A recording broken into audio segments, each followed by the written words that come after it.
கர்த்தருடைய விலையேறப்பெற்ற பரிசுத்த நாமத்திற்கு துதியும் கனமும் மகிமை உண்டாகும். நாம் ஒரு சில மாதங்களாகவே இந்த கலாத்திய நிருபத்தை நாம் தொடர்ச்சியாக கற்று வருகிறோம். அப்போஸ்தலனாகிய பவுலடிகளார் கலாத்தியா மாகாணங்களில் இருக்கிறதான சில திருச்சபைகள், அந்த சபைகளிலே அன்றைக்கு காணப்பட்ட ஒரு சில பிரச்சனைகள். பொதுவாக பவுலடிகளார் எழுதிய எல்லா நிருபங்களிலும் நீங்க பாத்தீங்க அப்படின்னா அந்த நிருபங்களுக்கு பின்புலமாக ஒன்று உபதேசத்தை சில சபைகளுக்கு அறிவிப்பதற்காக சில நிருபங்களை எழுதியிருக்கிறார். உண்மையாகவே உபதேசத்தை அந்த சபையார் கற்றுக்கொள்ளணும் அப்படிங்கிற ரீதியில சில புஸ்தகங்கள் எழுதியிருக்கிறாரு.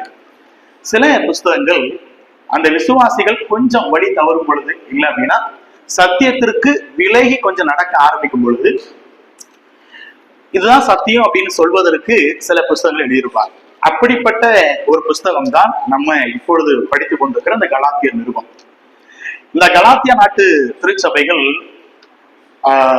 வேறக்குரிய கர்த்தருடைய அன்பை ருசி பார்த்து ரசிக்கப்பட்டு நல்ல ஒரு ஆவிக்கு நிலைமையில வளர்ந்த ஒரு சபை தான். அப்படிப்பட்ட ஒரு திருச்சபையில கூட நீங்க பாத்தீங்கன்னா இந்த கள்ள போதகர்கள், மிக முக்கியமாக யூத மார்க்கத்தை சேர்ந்த தங்களை போதகர்கள் கர்த்தருடைய ஊழியர் என்று அழைத்துக் கொண்டு ஏற்கனவே பவுலடிகளார் போதித்த போதனையோடு கூட, அது வேண்டாம்னு சொல்லல அவங்க, அந்த போதனையோடு கூட என்னதை நினைச்சாங்கன்னு கேட்டீங்க அப்படின்னா, யூத மார்க்கத்தை சேர்ந்த சில சம்பிரதாயங்கள், சில பிரமாணங்கள், சில கட்டளைகள், சில நடைமுறை காரியங்களை நீங்க செஞ்சு ஆகணும் அப்படின்னு எக்ஸ்ட்ரா சில விஷயங்களை செஞ்சாங்கன்னா சேர்க்க ஆரம்பிச்சாங்க. அதுல மிக முக்கியமாக, நாங்கெல்லாம் கர்த்தருடைய பிள்ளைகளா இருக்கிறோம், நீங்களும் ரட்சிக்கப்பட்டு தேவனுடைய பிள்ளைகளா மாறிட்டீங்க, ஆனா உங்களுக்கு இல்லாத ஒரு பெரிய சிலாக்கியம் எங்களுக்கு இருக்குன்னு கேட்டா, நீங்க யாரும் விருத்த சேதனம் பண்ணல, உங்களுக்கு நியாயப்பிரமாணம் கிடையாது, நீங்க யூதர்கள் அல்ல, நீங்களும் எங்களை போல ஒரு தகுதிக்கு வரணும் அப்படின்னா நீங்களும் என்ன செய்யணும் அப்படின்னா இந்த நியாயப்பிரமாணத்தை கடைபிடிக்கணும், இந்த விருத்த சேதனம் பண்ணணும், அப்பதான் நீங்களும் கர்த்தருடைய பிள்ளைகளாக மாற முடியும் அப்படிங்கிறத இவங்க தவறான வழியில போதிக்க ஆரம்பிச்சாங்க. இதை கண்டித்து உணர்த்தும்படியாய்த்தான் கலாத்தியாருக்கு இந்த புஸ்தகத்தை அவர் பவுல் எழுதுகிறார். அதுல முதல் 2 அதிகாரங்கள்ல தன்னுடைய சொந்த அனுபவத்தை வைத்து அவர்களுக்கு புரிய வைக்கிறார். நானும் ஒரு யூதன் தான், ஆனா இந்த யூத மார்க்கம் என்னை என்ன செய்யலன்னு கேட்டா, என்னைய ரட்சிப்புக்குள்ளாக வழி நடத்தல, உண்மையான பூரணமான ரட்சிப்பை நான் அடையல. இன்னொரு விஷயம், என்னுடைய மாம்சிக பிரகாரமான வாழ்க்கையில அது எந்த ஒரு மாற்றத்தையும் கொடுக்கல, என்னுடைய வாழ்க்கையில எந்த ஒரு பெரிய மாற்றங்கள் எனக்கு வரவே இல்லை. ஒரு மதத்துல இருந்தேனே ஒழிய, ஒரு மார்க்கத்தை பின்பற்றினே ஒழிய, என் வாழ்க்கையில தனிப்பட்ட பாதிப்பு அது என்னை கொண்டு வரல அப்படிங்கிறத முதல் 2 அதிகாரம் தன்னுடைய அனுபவ பூர்வத்துல அவர் பேசினார். அது மாத்திரமல்ல, அடுத்து 3வது அதிகாரத்திலே நீதிமானாக்கப்படுதல் என்பது இவர்கள் சொல்வது போல இந்த நியாயப்பிரமாணத்தை கடைபிடிக்கிறதுனாலயோ இல்ல விருத்த சேதனம் பண்ணுகிறதுனாலயோ அல்ல, மாறாக கர்த்தராகிய இயேசு கிறிஸ்துடைய ரத்தத்தினாலே மாத்திரம்தான், அவர் ஒருவர் மூலம் தான், அந்த சுவிசேஷத்தின் மூலமாக மட்டும்தான் நீங்கள் ஒவ்வொருவரும் நீதிமானாக்கப்பட முடியும் அப்படிங்கறத இன்னும் அதிகமாக பேசினார். அதற்கு உதாரணமாய்த்தான் ஆபிரகாமுடைய வாழ்க்கையை அந்த 3ஆம் அதிகாரத்தில் எடுத்து பேசுவாரு. இவர்கள் சொல்லுகிற இவருடைய யூதர்களுடைய தகப்பன்கள், இல்ல எங்களுடைய இஸ்ரவேல் ஜனங்களுடைய தகப்பன் என்று சொல்லக்கூடிய ஆபிரகாமே நீதிமானாக்கப்படும் பொழுது அவர் விருத்த சேதனம் பண்ணல, நியாயப்பிரமாணம் அவர் கொடுக்கப்படலை, அப்படி இருந்தும் அவர் நீதிமானாக்கப்பட்டார் அப்படிங்கறத அவர் சொல்லியிருப்பார். 4ஆம் அதிகாரத்திலே பரிசுத்தமாகுதலை குறித்து அவர் பேசியிருப்பார். தன்னுடைய தகுதியை, உங்களுடைய தகுதி என்னங்கிறத புரிஞ்சுக்கோங்க அப்படின்னு. பரிசுத்தமாகுதல் என்பது நியாயப்பிரமாணத்தினாலே வரப்போவது அல்ல. இந்த தகுதி என்பது நீங்கள் நியாயப்பிரமாணத்தையும் இந்த பழைய ஏற்பாட்டில சொல்லப்பட்ட கட்டளைகளை கடைபிடிக்கிறதுனால அல்ல, மாறாக என்றைக்கு கர்த்தராகிய இயேசு கிறிஸ்துவை ஏற்றுக்கொண்டீர்களோ அன்றைக்கே நீங்கள் சுதந்திரவாளியா மாறிட்டீங்க. யாருக்கு? இந்த கர்த்தராகிய இயேசு கிறிஸ்துடைய பிள்ளையாக மாறிட்டீங்க. தேவனுடைய பிள்ளைகளாக மாறுவதற்கு நீங்கள் யூத குலத்துல பிறக்க வேண்டிய அவசியம் இல்லை, இல்ல யூத மார்க்கம் சொல்லிக் கொடுக்கிற இதெல்லாம் நீங்க பின்பற்ற வேண்டிய அவசியம் இல்லை, மாறாக கர்த்தராகிய இயேசு கிறிஸ்துவானவரை நீங்க ஏற்றுக்கொண்டால் போதும். ஏனென்றால் இந்த இயேசு கிறிஸ்துவானை குறித்து பழைய ஏற்பாட்டிலே ஆபிரகாமுக்கு சொல்லப்பட்ட வாக்கு தத்துவத்திலே அந்த சந்ததி இயேசு கிறிஸ்துவே என்று சொல்லியிருக்கிறார். ஆகவே இந்த இயேசு கிறிஸ்துவை ஏற்றுக்கொள்கிறதுனாலே நாம் சுதந்திரவாடியாக இருக்கிறோம், அடிமைகள் அல்ல என்பதை சொல்லி, உண்மையாகவே அடிமையானவர்கள் யார் என்று கேட்டால் இந்த யூதர்கள் தான். உண்மையான சுதந்திரவாதிகள் யாருன்னு கேட்டா நீங்க. அப்ப அவங்களை விட நீங்க யாரு அப்படின்னா, நீங்க தான் பிரிவிலேஜ் பீப்புள், நீங்க தான் சுதந்திரவாதிகள். ஆகவே நீங்கள் சுதந்திரத்தை பெற்றுக்கொண்டு தேவனுடைய பிள்ளைகள் என்று அழைக்கப்பட்ட பிறகும் மறுபடியும் அடிமைத்தனமாகிய நியாயப்பிரமாணத்துக்கு போயிடாதீங்க அப்படிங்கிறத 2 எடுத்துக்காட்டுகளை சொல்லியிருப்பார். ஒன்று ஆகாரையும் சாராளையும் வைத்து, இன்னொன்று ஈசாக்கையும் இஸ்மவேலை பற்றி பேசியிருப்பார். இந்த 2 உதாரணங்களை எடுத்துக்கொண்டு ஆகார் அடிமை, சாராள் சுதந்திரவாளி, நாம் சாராளை போன்றவர்கள் என்பதை சொல்லி அதற்கான விளக்கத்தை சொல்லியிருப்பார். ஆகார் அடிமையின் பிள்ளை, ஈசாக்கு சுதந்திரவாளியுடைய பிள்ளை, சுதந்திரவாளியாக பிறந்தானவர். அப்ப நாமும் கூட அடிமைகளாக்கப்படாதபடிக்கு நாம் சுதந்திரவாளியா இருக்கிறோம். ஆகவே நீங்களும் அந்த அளவுக்கு கர்த்தர் உங்களை பிரிவிலேஜ் உயர்த்தி வச்சிருக்கிறாரு. நம்மளாம் பரிசுத்தம் மாற்றப்பட்டது நம்முடைய கிரியையினாலே அல்ல, தேவனுடைய ரத்தத்தினாலே நாம் கழுவப்பட்டதுனாலே பரிசுத்தமாக மாற்றப்பட்டிருக்கிறோம் என்பதை இன்னும் ஒரு முறை கூட உங்களுக்கு புரிய வச்சிருப்பாங்க. நம்ம கடைசி 5ஆம் அதிகாரத்துல நம்ம இன்னைக்கு முடிக்க போறோம். 5ஆம் அதிகாரத்துல என்ன படிச்சோம் அப்படின்னா, இப்படி நீங்கள் பரிசுத்தமாக்கப்பட்டு உங்களுடைய தகுதியை கர்த்தர் உயர்த்தி வச்சிருக்கிறதுனால உங்களுடைய நடத்தை ரொம்ப முக்கியம். நல் நடத்தையை பற்றி ஒரு மசையும் பண்ணியிருப்பார், பேசியிருப்பார். நல் நடத்தை என்பது நீங்கள் இந்த பிரமாணங்களை கடைபிடிக்கிறதுனால முடியவே முடியாது. இந்த பிரமாணங்களை நீங்கள் உட்பட்டு அதன்படி நடந்தால் நீங்க ஒரு நல்ல நடக்கை உங்களுக்கு வந்துருங்கிறது கிடையாது. ஏன் அப்படின்னா அதற்கு நானே உதாரணம் தான். இந்த 5ஆம் அதிகாரத்துல நம்ம முன்னாடி எல்லாம் படிச்சோம். நம்ம இவர்கள் இப்படி போதிக்கிறாங்களே, இப்படி நிறைய விஷயங்கள் கற்றுக் கொடுக்கிறார்களே, அதுவல்ல, பரிசுத்த ஆவியானவருக்குள்ளாக நீங்க நடத்தப்பட்டால் மட்டும்தான் உங்களுடைய வாழ்க்கையில ஆவிக்குரிய கனிகள் வரும்.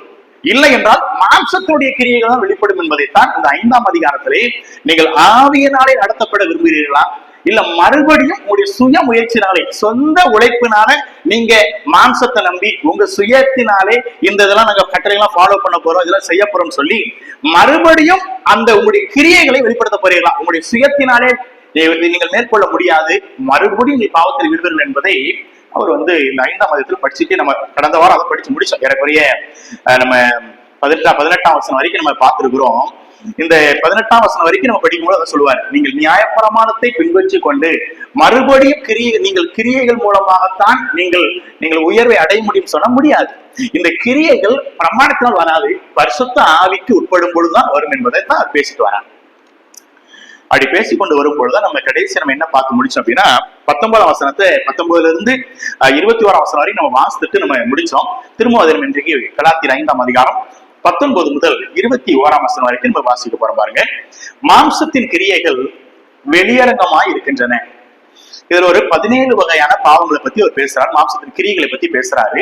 அவையாவன விபச்சாரம், வேசித்தனம், அசுத்தம், காம விகாரம், விக்கிரக ஆராதனை, பில்லி சூனியம், பகைகள், விரோதங்கள், வைராக்கியங்கள், கோபங்கள், சண்டைகள், பிரிவினைகள், மார்க்க பேதங்கள், பொறாமைகள், கொலைகள், வெறிகள், களியாட்டுதல் முதலானவைகளே.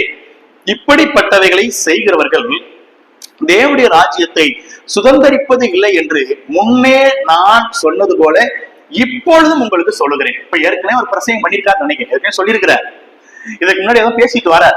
அப்ப இந்த மாம்சத்தின் கிரியைகளை பத்தி ஏன் பேசுறாருன்னு கேட்டீங்க அப்படின்னா, இந்த ஜனங்கள் பரிசுத்த ஆவி நமக்கு சொல்றபடி நடக்கலாம், இல்ல இந்த போதகர்கள் போதிக்கிற மாதிரி நீங்க சுய முயற்சியில நீங்க பரிசுத்தமா வாழணும்ப்பா, இந்த பிரமாணங்கள் சொல்றதெல்லாம் கடைபிடிக்கணும்ப்பா, இந்த கட்டளையின்படி நீங்க நடக்கணும்னு சொல்லி இதற்கு கீழ்ப்படியா என்று ஒரு போராட்டம் இருக்குது. அப்பதான் அவர் சொல்றாரு, இல்லப்பா 18ஆம் வசனத்துல தான் ஆரம்பிக்கிறாரு, ஆவியினால் நடத்தப்படுவீர்களானால் நீங்கள் நியாய பிரமாணத்திற்கு கீழ்ப்பட்டவர்கள் அல்ல.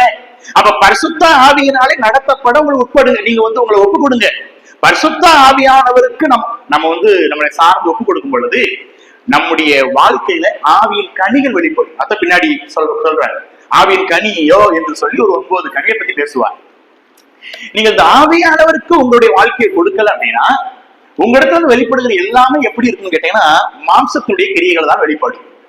அப்ப இந்த மாம்சத்தின் கிரியைகள் ஏறக்குறைய 17 வகையான கிரியைகளை பற்றி நம்ம போனவாறு அதை நான் ஒரு 4 பிரிவுகளாக பிரிச்சிருந்தேன் நினைக்கிறேன். முதல்ல விபச்சார பாவங்கள், 2வது மார்க்கம் மதம் சம்பந்தப்பட்ட பாவங்கள், சமுதாய பாவங்கள், மதுபானத்தினால் வரக்கூடிய பாவங்கள் என்று 4 பிரிவுகளுக்கு உட்பட்டு இந்த 17 பாவங்கள் இருக்குது. முதல்ல விபச்சார பாவங்கள், அது விபச்சாரம், வேசித்தனம், அசுத்தம், காம விகாரம்.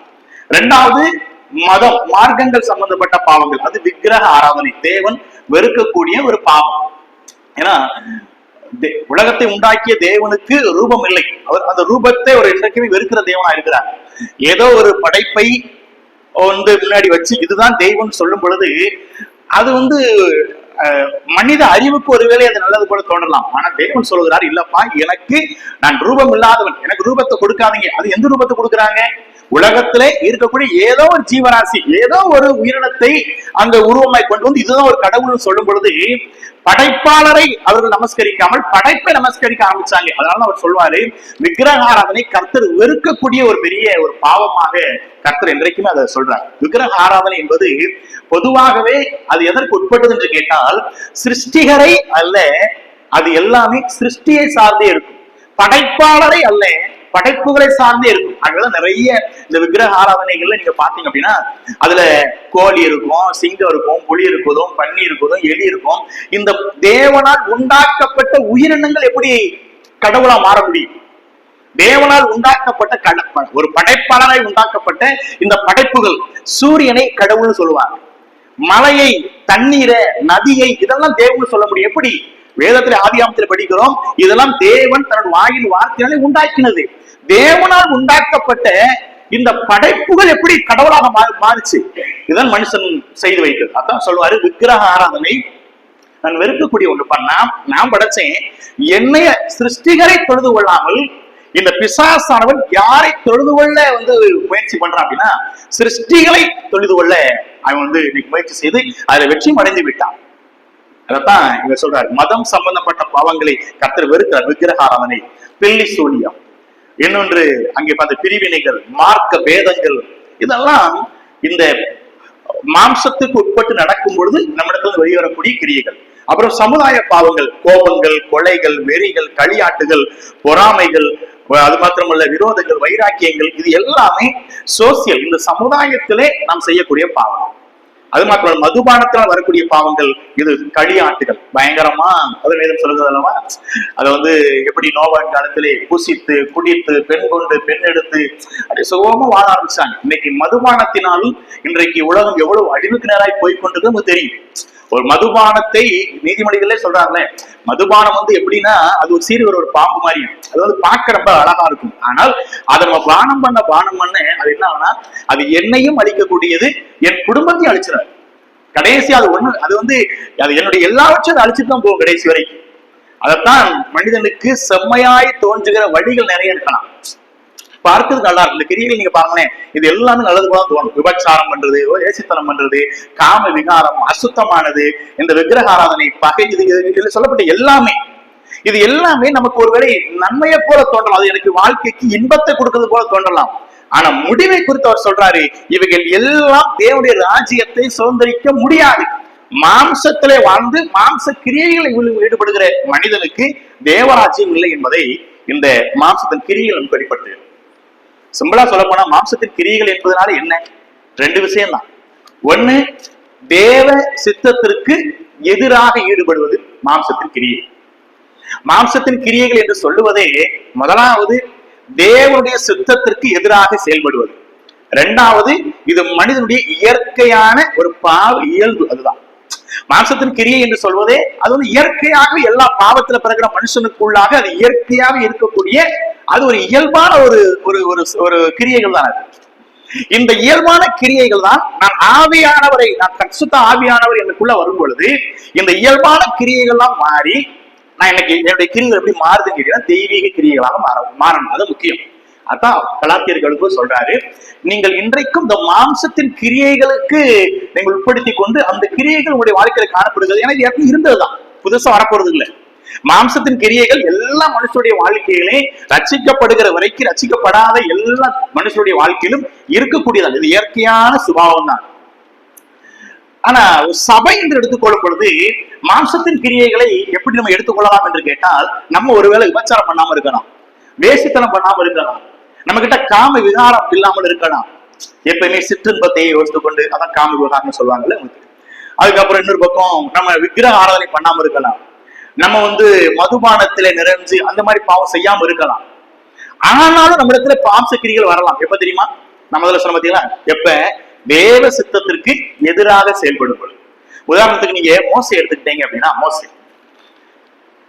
மோசையை பார்த்து தேவ ஆவியானவர் சொல்றாரு, கண்மலையை பார்த்து பேசுன்னு சொன்னார். அவ்வளவுதான், பேச சொன்னார். இப்ப இந்த ஆவியான தேவனுடைய வார்த்தைக்கு கீழ்ப்படியவா இன்னொரு பக்கம் ஜனங்கள் தாகத்தால தவிச்சிட்டு இருக்கிறாங்க, தண்ணி வேணும்னு சொல்றாங்க, இவர்கள் நெருக்கிறாங்க, பல வார்த்தைகளை பேசுறாங்க. இப்ப தேவனுடைய வார்த்தை, இந்த தேவ ஆவியாளர் சொல்கிற வார்த்தை ஒரு பக்கம் இருக்குது, இன்னொரு பக்கம் அந்த கண்மலை இருக்குது, பக்கத்துல கோல் இருக்குது. இந்த நேரத்துல அவன் குடிக்கல, விபச்சாரம் பண்ணல, எந்த ஒரு நம்ம வாசித்த இந்த 17 காரியங்கள் எதுவுமே செய்யலாம். ஆனாலும் அவனிடத்துல மாம்சக்கிரியை வெளிப்படுச்சு. எப்ப தெரியுமா? இந்த தேவ சித்தத்திற்கு, தேவனுடைய சித்தங்களா பேசுறதுதான் தேவனுடைய சித்தம். ஆனா இவன் தன் சித்தத்தை நிறைவேற்றினான். எப்படி என்றால் அந்த கண்மலையை அடித்தான். இப்ப தேவனுடைய சித்தத்திற்கு எதிராக செயல்படுவது எதுதான் கேட்டீங்கன்னா மாம்சத்துக்கு. நம்ம பல நேரங்கள்ல ஒருவேளை இங்க சொல்லப்பட்ட லிஸ்ட்ல இருக்கிற 17 பாவங்கள் நம்ம கிட்ட இல்லாம கூட இருக்கலாம். இந்த 17 வாஸ்தவம் பாத்தீங்களா, இதுல எதுவுமே நம்ம செய்யாம கூட இருக்கலாம். அப்படி இருந்தும் நமக்குள் மாம்சத்தின் கிரியை வெளிப்பட முடியும். எப்படின்னு கேட்டீங்கன்னா இந்த தேவ சித்தத்திற்கு எதிராக செயல்படுவதும் என்னதான் தெரியும். ஏன்னா மாம்சத்தை வெளிப்படுத்துறானா, இல்ல ஆவியானுடைய வார்த்தைக்கு நான் கீழ்ப்படிய போறேனா, இந்த தேவ சித்தத்துக்கு நான் கீழ்ப்படிய போகிறேனா, இல்ல ஏன் சித்தத்தை நான் நிறைவேற்ற போகிறேனா, இதுல போராட்டத்திலே அங்கேயும் கூட யார் ஜெயிக்கணும்னு கேட்டீங்கன்னா தேவ சித்தம் ஜெயிக்கணும். அது அவர் வெற்றி பெறணும். அதுதான் வேதம் சொல்லுது. தேவ சித்தத்தை செய்யாமல் இருப்பதுமே ஒரு பாவம் தான். தேவனுடைய விருப்பத்தை நாம் நிறைவேற்றாமல் இருப்பதும் அது ஒரு பாவமாகத்தான் வேதத்திலே கருத முடியும்.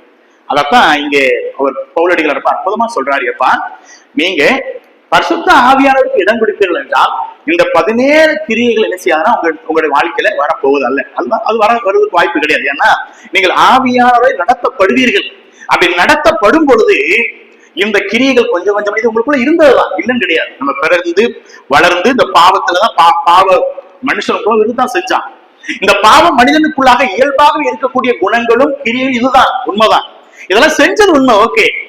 ஆனா இப்ப அது செய்யக்கான அந்த கிரியைகள் இடத்துல வெளிப்படுவதில்லை. காரணம் என்னவென்றால் பரிசுத்த ஆவியானவர் எனக்குள் வந்து அவருடைய வார்த்தைக்கு நான் கீழ்ப்படியும் பொழுது என்னை விட்டு இந்த கிரியைகள்லாம் அகன்று போகும். அதாங்க போல் இப்படி இதை நீங்க புரிஞ்சுக்கோங்கப்பா. ஒருவேளை நீங்க பரிசுத்த ஆவியரை சார்ந்து கொள்ளாமல் மறுபடியும் நியாயப்பிரமாணத்திற்கு உள்ளாக நீங்க போயிட்டீங்க அப்படின்னா, எப்படி இஸ்ரவேல் ஜனங்கள் தன் சுய முயற்சியினால ஐயோ இந்த முதல் கட்டம் எப்படி சொல்லுதே, 2ஆம் கட்டம் எப்படி சொல்லுதே, 3ஆம் கட்டம் எப்படி, அதை பத்தியே யோசிச்சுக்கிட்டு அதுபடி நடக்க ஆரம்பிப்பாங்க. ஆனாலும் அநேகருடைய வாழ்க்கை விழுந்து போன வாழ்க்கையா மாறிச்சு. ஏன் தெரியுமா? இவர்கள் எல்லாரும் தங்கள் சுயத்தை சார்ந்து இதை பின்பற்றணும்னு விரும்பினாங்க, ஆனா முடியாது. ஆனா நமக்கு கொடுக்கப்பட்ட பெரிய ஒரு அற்புதமான ஒரு பொக்கிஷம் பரிசுத்த ஆவியானவர். பரிசுத்த ஆவியானவரை சார்ந்து அவர் சொல்லுகிறபடியே கேட்டு நடந்துட்டோம் அப்படின்னா இந்த கிரியைகள்லாம் நடந்து வெளிப்படாதுப்பாங்கிறதான் இங்க சொல்லுகிறார். ஆகவேதான் அவர் சொல்லுகிறார், நீங்கள் ஆவிக்கு ஏற்றபடி நடப்பீர்கள் என்றால் நியாயப்பிரமாணத்தில் கீழானவர்கள் அல்ல. ஏன் அப்படின்னா ஆவியானவருக்குள்ள வருவார் என்றால் இந்த 17 விதமான கிரியைகள், மாம்சத்தின் கிரியைகள் உங்களுக்குள்ளாக வெளிப்பட மாட்டாது என்பதை அவர் சொல்லுகிறார். அப்ப இன்றைக்கும் நம்ம அதை கொஞ்சம் புரிஞ்சுக்கணும். ஏனென்றால் மாம்ச கிரியைகளை தவிர்ப்பது மிக மிக அவசியம், ரொம்ப ரொம்ப அவசியம். ஏன்னு கேட்டீங்கன்னா இந்த மாம்ச கிரியைகள் செய்யும் பொழுது நம்ம இடத்துல இருக்கும் பொழுது தேவன் அதிலே பிரியப்படுவர் அல்ல. தேவன் ஒரு நாள் பிரியப்பட மாட்டான். பாருங்க, இந்த 17 கிரியையில நம்மகிட்ட ஏதாவது ஒண்ணு இருந்துச்சுன்னா இந்த கிரியைகள் நம்ம இடத்துல காணப்படும் என்றால் ஆவியானவர் சந்தோஷப்படுவார் நினைக்கிறீங்களா? எனக்கு ஒரு விபச்சாரமோ இல்ல வேசித்தனமோ இந்த காம விகாரமோ இல்ல அசுத்தமோ இல்ல விக்கிரக ஆராதனை, பில்லி சூனியமோ, பகைகளோ, விரோதங்களோ, இதெல்லாம் இந்த சொல்லப்பட்ட 17 விஷயங்களுமே ஒருவேளை என்னுடைய வாழ்க்கையில காணப்பட்டா, என் வாழ்க்கையில இருந்துச்சு அப்படின்னா முதலாவது நாம் ஏன் அதை தவிர்க்க வேண்டும்? மாம்சத்தின் கிரியைகளை விட்டு ஏன் வெளியில வரணும்னு கேட்டா, பரிசுத்த ஆவியானவருக்கு ஏன் கீழ்ப்படிய வேண்டும் என்று கேட்டால், இதனை செய்யும் பொழுது ஒன்று நான் தேவனை துக்கப்படுத்துகிறேன். தேவனுக்கு பயங்கர துக்கம். அது மாத்திரமல்ல, என்னுடைய வாழ்க்கையில் ஆவிக்குரிய வாழ்க்கையை அது பயங்கரமா பாதிக்கும். என் மன அமைதியை பாதிக்கும், ஆவிக்குரிய வாழ்க்கையை அது பாதிக்கும். இன்றைக்கு பல பேரால முன்னேறி ஊழியத்தை செய்ய முடியல, முன்னேறி கர்த்தருக்காக நிற்க முடியல. காரணம் என்னவென்றால் தன்னுடைய தனிப்பட்ட வாழ்க்கையில இந்த மாம்ச கிரியைகள் அதிகமா இருக்கிறதா இது தடை பண்ணிக்கிட்டே இருக்குது. இதை பண்ணிட்டு இருக்கிற ஆளு தானே, இந்த பாவம் இருக்குதானே சொல்லியே என்னுடைய மன அமைதியும் கெடுக்கும், ஆவிக்குரிய வாழ்க்கை அது பாதிக்கும். அதனாலதான் நம்ம பல பேரால தேவனுக்காக ஒன்று செய்ய முடிய மாட்டேங்குது, அடுத்த ஸ்டெப் எடுத்து வைக்க முடிய மாட்டேங்குது, இந்த கிரியைகள் நமக்குள்ள வெளிப்படுகிறதுனாலே. ஆகவேதான் மாம்சத்தின் கிரியைகளை தவிர்ப்பது ஏன் முக்கியம் கேட்டீங்கன்னா, ஒன்று அது தேவனுக்கு பிரியம் இருக்காது, 2 என் மன அமைதியும் ஆவிக்குரிய வாழ்க்கை அது பாதிக்கும், 3வது தேவனுடைய ராஜ்யத்தை அது என்ன செய்ய முடியாது, சுதந்திரிக்க முடியாது. மாம்சத்திலேயே நான் வாழ்ந்து மாம்ச கிரியைகள் எனக்குள்ள வெளிப்படும் பொழுது நான் ரட்சிக்கப்படாதவனத்தை இருந்திருப்பேன், நான் நினைச்சிருக்கலாம். ஆனா ரட்சிக்கப்படாத அனுபவம் தான் எனக்குள்ள இருந்திருக்கும். அதெல்லாம் கண்டிப்பா அதெல்லாம் இருக்கக்கூடாது என்பதைத்தான் அவர் சொல்கிறார். அப்ப இந்த மாம்சத்தின் கிரிகளை தவிர்ப்பதற்கு ரெண்டே விஷயம் பண்ணா போதும். எனக்குள் மாம்ச கிரியைகளை தவிர்ப்பது எப்படி வருதுன்னு கேட்டீங்க அப்படின்னா ரெண்டு விஷயத்த பைபிள் சொல்லுது. ஒன்று, பரிசுத்த ஆவியானவர் நடத்துகிறபடி நீங்கள் கீழ்ப்படிந்து நடவுகிறது போது. பரிசுத்த ஆவியானவர் என்னெல்லாம் நம்மளை நடக்க சொல்லும்படி செய்கிறாரோ, எப்படி நடக்க விரும்புகிறாரோ அவர் சொல்லுகிறபடி, அவர் நமக்கு நடத்துகிறபடி நடக்குது. இரண்டாவது, ஜெபம், வசனம். இந்த ரெண்டுலையும் உறுதியாய் கருத்திருக்கிறவர்களுக்கு இந்த கிரியைகள் ஒன்றும் செய்யும். அது அந்த கிரியை நம்ம இடத்துல வரவும் வராது. ஜெபத்திலையும் வசனத்திலையும் நிலைத்திருக்கிற ஒரு விசுவாசிக்கு இந்த மாம்சத்தின் கிரியைகள் என்ன செய்யாதுன்னா வெளிப்படவே வராது. ஏன்னு கேட்டீங்கன்னா இவருடைய வாழ்க்கை ஜெப வாழ்க்கையாக இருக்கும். இவருடைய வாழ்க்கையிலே வசனத்துக்கு முக்கியம் கொடுத்து, அதாவது ஜெபம் செய்கிறவர்கள் கிடையாது, எல்லாம் ஜெபம் செய்வோம். நம்ம வசனம் வாசிக்கிறவங்க சொல்லல, வேதம் சொல்லுது வசனத்தில் நிலைத்திருக்கும். ஜெபத்தில் நிலைச்சிருக்கிற மனுஷன் தான். ஜெபிக்கிற எல்லாருமே மாம்சத்தின் கிரியைகள் வராதுன்னு சொல்ல முடியாது. ஜெபத்திலே நிலைத்திருக்கிற மனுஷன், வசனத்திலே நிலைத்திருக்கிற மனுஷன், அதாவது ஜெபத்தை தன்னுடைய வாழ்க்கையாக கொண்டிருக்கிற மனுஷனும் வசனத்தை வாசிக்கிறதில்ல, வாசித்து அதன்படி நடந்து அதை கை கொள்ளுகிற மனுஷனுக்குள் எது கிரியை செய்ய முடியாது, எந்த கிரியைகள் வெளிப்படாதுன்னு கேட்டீங்கன்னா மாம்சத்தின் கிரியைகள் வெளிப்படாது. அதுதான் பவுல் இந்த ஜனங்களுக்கு அவர் கற்றுக் கொடுக்கிறார். எப்ப ஆவியின்படி நடந்தால் ஆவியின் கனி வெளிப்படும். ஒருவேளை நீங்கள் மறுபடியும் அடிமைத்தன ஆவிக்குள்ளாக, நியாயப்பிரமாணத்தின் ஆவிக்குள்ளாக போனீங்க அப்படின்னா இந்த கிரியைகளா வெளிப்படும் என்று சொல்லிதான் 22ஆம் வசனம் சொல்றாரு. ஆனால் ஆவியின் கனியோ என்று சொல்லும் பொழுது ஆவியின் கனியோ அன்பு, சந்தோஷம், சமாதானம், நீடிய பொறுமை, தயவு, நற்குணம், அப்புறம் நற்குணம், விசுவாசம், சாந்தம், இச்சையடக்கம், இப்படிப்பட்டவைகளுக்கு விரோதமான பிரமாணம் ஒன்றுமில்லை. பரிசுத்த ஆவியானவருக்கு நாம் அடிபணிந்து அதற்கு நாம் கீழ்ப்படியும் பொழுது, அவருடைய சொல்படி நாம் கேட்டு நடக்கும் பொழுது நமக்குள் வரக்கூடிய கனி என்னன்னு கேட்டீங்கன்னா பாருங்களேன், ரொம்ப அற்புதம். இது எல்லாமே 9மே அற்புதகரமானது. ஒன்று, அன்பு, சந்தோஷம், சமாதானம். இதுல ஒவ்வொரு வார்த்தைகளும் பாருங்க எவ்வளவு அற்புதமான ஒரு வார்த்தைகள் எல்லாம் பாருங்க. இதெல்லாம் ஒரு மனுஷனுக்குள்ள இருக்கும் என்றால் அதை விட ஒரு மேலான ஒரு வாழ்க்கை அவனுக்கு கிடையவே கிடையாது. நீடிய பொறுமை, தயவு இருக்கும், நற்குணம் அவங்ககிட்ட இருக்கும், விசுவாசத்தோடு ஒரு வாழ்க்கை வாழ்வாங்க, சாந்தம் இருக்கும், இச்சையடக்கம். இதெல்லாம் ஆவியானவர் நடத்துகிறபடி நம்ம நடப்போம் என்றால் இந்த கனி நம்மிடத்தில் வெளிப்படும் என்று சொல்கிறார். 24ஆம் வசனத்தில் அவர் சொல்றார் பாருங்க. 24ஆம் வசனத்திலே கிறிஸ்துவின் உடையவர்கள் தங்கள் மாம்சத்தையும் அதன் ஆசை இச்சைகளையும் சிலுவையில் அறைந்தார். ஐயா, ரட்சிக்கப்படுறதுக்கு முன்னாடி வரைக்கும் நமக்கு நிறைய ஆசை இருந்திருக்கலாம், நிறைய விஷயங்கள் நம்ம செஞ்சுட்டே இருந்திருக்கலாம், உண்மைதான். இப்ப நம்ம இது எல்லாருடைய வாழ்க்கையிலுமே பிளாஷ்பேக், நம்முடைய ரட்சிப்புக்கு முன்னால வாழ்க்கைன்னு எடுத்துக்கிட்டோம் அப்படி நம்ம எல்லாரையுமே யோசிக்கிறோமே. ரட்சிப்புக்கு முன்னாடி நம்முடைய வாழ்க்கை எப்படி இருந்தது என்று கேட்டால் நம்ம எல்லாருமே சொல்லுவோம், பிரதர் இப்படி எல்லாம் வாழ்ந்தேன், பிரதர் என்னுடைய வாழ்க்கை இப்படி எல்லாம் இருந்தது என்று கண்டிப்பாய் மாம்சத்தின் கிரிகள் நிறைய சொல்லுவோம், அப்படிதான் வாழ்ந்தேன். ஆனா இப்ப என்னுடைய வாழ்க்கையில் என்ன மாற்றம் அப்படின்னு கேட்டா அவர் சொல்றாரு, கிறிஸ்துவின் உடையவர்கள் முன்னே மாம்சத்தின்படி செஞ்சது உண்மைதான், முன்னே மாம்சமும் அதனுடைய இச்சைகளை நிறைவேற்றது உண்மைதான். ஆனா இப்ப என்ன அப்படின்னா அதை எல்லாத்தையும் என்ன பண்ணிட்டாராம், சிலுவையில் அறைவது ரொம்ப முக்கியம். இந்த மாம்சத்தின் கிரியைகளும் என்னுடைய வாழ்க்கையில இந்த பாவ கிரியைகள் வெளிப்படாம இருக்கணும் அப்படின்னா நான் செய்ய வேண்டிய மிக முக்கியமானது என்னன்னு கேட்டீங்கன்னா தங்களுடைய மாம்சம், என்னுடைய சரீரத்தையும், இரண்டாவது அதன் ஆசை இச்சைகளையும் என்ன செய்யணுமா நம்ம சிலுவையில் அறைய. பாருங்க, சிலுவையில் அறையப்பட்ட ஒரு மனுஷனை பாருங்க. சிலுவையில் ஒரு மனுஷனை அரைச்சிட்டோம் அப்படின்னா ரெண்டு விஷயம் அவங்களுக்கு நடக்கும். ஒண்ணு, அவர்களால செயல்பட முடியாது, ஒண்ணுமே செயல்பட முடியாது, ஏன்னா கை காலெல்லாம் அடிச்சு தொங்க விட்டாச்சு, செயல்பட முடியாது. ரெண்டாவது, பலவீனம் உள்ளவர்களா இருப்பாங்க. அதே தான் பவுல் சொல்றாரு, நீங்கள் ரட்சிக்கப்பட்ட பிறகு உங்களுடைய வாழ்க்கையில் இந்த போராட்டம் நடக்கத்தான் செய்யும், இந்த போராட்டம் கண்டிப்பா இருக்கத்தான் செய்யும். இந்த பரிசுத்தமாய் வாழ்வதற்கு நம்ம பயங்கரமான ஒரு போராட்டத்துக்குள்ள இருக்கத்தான் செய்வோம். இன்னைக்கு வரைக்கும் எல்லா விசுவாசிகளுக்கும் இருக்கக்கூடிய பெரிய போராட்டம், முன்னே பொய் மிக எளிதா சொல்லிடுவோம், முன்னே கெட்ட வார்த்தை ரொம்ப ஈஸியா பேசிடுவோம், முன்னே நம்ம பாட்டுல என்ன செய்வோம்னா பாவங்கள், பழைய பாவங்கள் நம்ம எல்லாமே செஞ்சது உண்மைதான். ஆனா ரட்சிக்கப்பட்டு ஞானஸ்நானம் பெற்ற பிறகு தேவனுடைய பிள்ளைகளாக மாறின பொழுது இன்னைக்கு நான் செஞ்ச பாவம் தான் உண்மை, முன்னாடி செய்யும்போது எனக்கு ஒரு பெருசா தெரியல, பெரிய ஒரு என்ன அஃபெக்ட் பண்ணல. ஆனா இப்ப ஒரு சின்ன கெட்ட வார்த்தை ஒருவேளை வந்துட்டா கூட எனக்கு அது பயங்கரமா பாதிக்குது. ஏன் தெரியுமா, நான் முன்னொரு காலத்துல பாவியா இருந்த உண்மைதான், ரட்சிக்கப்படாத தேவனை ஏற்றுக்கொள்ளாத இருந்த போது உண்மைதான். இன்றைக்கு ஆவியானவர் ரட்சிக்கப்பட்டு பரிசுத்தாவியை பெற்றுக்கொண்ட பிறகு எனக்கு ஒரு சின்ன விஷயம் கூட ஒரு பெரிய பாதிப்பு, பயங்கரமான ஒரு பாதிப்பு உண்டு பண்ணணும். அதுதான் உண்மையான ரட்சிப்பை பெற்றவருடைய அனுபவமா இருக்கு. அவர் சொல்றாரு, நீங்க ஒரு வேளை இந்த ஆவியின் கனியை நீங்க பார்க்கணும் வாழ்க்கைன்னு கேட்டா நீங்க செய்ய வேண்டியது கேட்டீங்கன்னா, கிறிஸ்துவினுடையவர்கள் உங்கள் மாம்சத்தை என்ன பண்ணுங்க, அதனுடைய இச்சைகளையும் சிலுவையில் அறையுங்கள். சிலுவையில் அறைந்து விட்டீர்கள் என்றால் அந்த பாவம் செயல்படாது. இன்னொன்று, இந்த பாவம் என்ன ஆயிருக்குன்னா விளைவினமாக மாறிடும். ஒரு காலத்துல எனக்கு இது ஆசைப்படுறத, இந்த பாவம் அவ்வளவு இன்ட்ரெஸ்டா பண்ணுவேன், பயங்கர ஆசாசியா அதை பண்ணதான் ஒரு காலத்துல. ஆனா இன்னைக்கு அதை நான் விளைவினப்படுத்திட்டேன், அதை நான் செய்யவே இல்லை. இன்னைக்கு எனக்கு சந்தர்ப்பம் கிடைத்தாலும் அந்த பாவத்தை என்னால செய்ய முடிய மாட்டேங்குது. ஏன்னு கேட்டா அதை எங்க அரைஞ்சு வச்சிட்டேன்னா சிலுவையில் அரைஞ்சிட்டேன். ஒரு காலத்திலே எனக்கு ஒருவேளை என்னுடைய வாழ்க்கையில சில பாவங்கள் விட முடியாத பாவங்கள் இருந்தது உண்மைதான். ஆனா என்றைக்கு நான் ரட்சிக்கப்பட்டேனோ, என்னைக்கு நான் புரிஞ்சுக்கிட்டேனோ, இல்லப்பா நான் தேவனுடைய பிள்ளையா மாறிட்டேன், இதெல்லாம் தேவனுக்கு அருவருப்பானது, தேவனுக்கு பிரியமில்லாதது, தேவ சித்தத்திற்கு எதிரானது, வசனத்துக்கு விரோதமானது என்று நான் என்றைக்கு புரிந்து கொண்டவனோ அன்றைக்கு அதை என்ன பண்ணிட்டேன்னா அரைஞ்சிட்டேன். அதை அப்பப்ப கூப்பிடத்தான் செய்யுது, எனக்கு அப்பப்ப அது என்னை அந்த இச்சைகளை தூண்டத்தான் செய்யுது. ஆனாலும் அறையப்பட்ட பொழுது அது விளைவினமாகி அது கடைசியா மடிந்தே போய்விட்டது. இன்னைக்கு அதனுடைய அதிகாரம் எனக்குள்ள இல்லை, அந்த பாவம் என்னை மேற்கொள்ள முடியவில்லை. ஏன்னா நான் அதை எங்க கொண்டு போய் அரைஞ்சிட்டேன்னு கேட்டீங்கன்னா சிலுவையில அரைச்சிட்டேன்.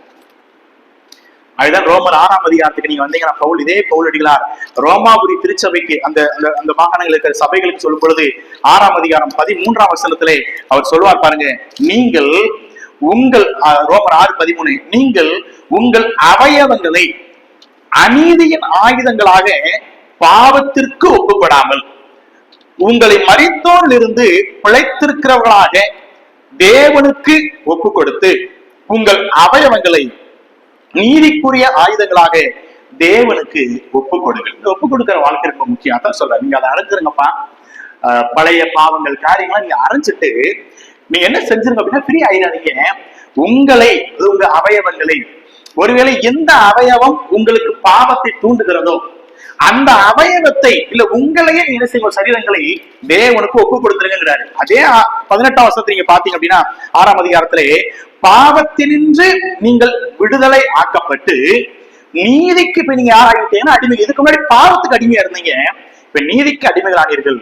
உங்கள் மாம்ச பலவீனத்தின் நிமித்தம் மனுஷர் பேசுகிற பிரகாரமாய் பேசுறீங்க. என்னன்னா அக்கிரமத்தை நடப்பிக்கும்படி முன்னே நீங்கள் உங்கள் அவயவங்களை அசுத்தத்திற்கும் அக்கிரமத்திற்கும் அடிமைகளாக ஒப்பு கொடுத்தது போல பாருங்க, முன்னாடி இப்படி செஞ்ச நானே இப்பொழுது பரிசுத்தமானதை நடப்பிக்கும்படி உங்கள் அவயவங்களை நீதிக்கு அடிமைகளாக என்ன செய்யுங்க, நீங்க ஒப்பு கொடுங்கள் என்று சொல்லுகிறார். ஆக என்ன சொல்ற, ஒப்பு கொடுங்கள். பாவத்திற்கு நீங்கள் அடிமைகளாக இருந்த காலத்தில் நீதிக்கு நீங்க எப்படி இருந்தீங்க, நீங்களா இருந்தீர்கள். இப்பொழுது உங்களுக்கு வெட்கமாக தோன்றுகிற காரியங்களினாலே அக்காலத்தில் உங்களுக்கு என்ன பலன் கிடைத்தது, அவைகளின் முடிவு மரணமே. இப்பொழுது நீங்கள் பாவத்தினின்று விடுதலையாக்கப்பட்டு தேவனுக்கு அடிமைகளானதினால் பரிசுத்தமாக்குதல் உங்களுக்கு கிடைக்கும் பலன் முடிவோ நித்திய. அற்புதமா ஒரு டிஃபரன்ஷியேட் பண்றாங்க, ரெண்டு வேறுபாட்டை சொல்றாங்க பாருங்க. ஒண்ணு, நீங்க பாவம் பண்ணி அதுக்கு நீங்க அடிமையாகி அது உங்களுக்கு நிறைய இன்பத்தை கொடுத்து உண்மைதான். இந்த பாவம் பண்ணும் பொழுதெல்லாம் எனக்கு அது நிறைய சந்தோஷத்தை கொடுத்தது உண்மைதான். நான் குடிச்சேன் அது நல்ல சந்தோஷத்தை கொடுத்தது. நான் விபச்சாரம் பண்ணும்போது எனக்கு சந்தோஷத்தை கொடுத்தது.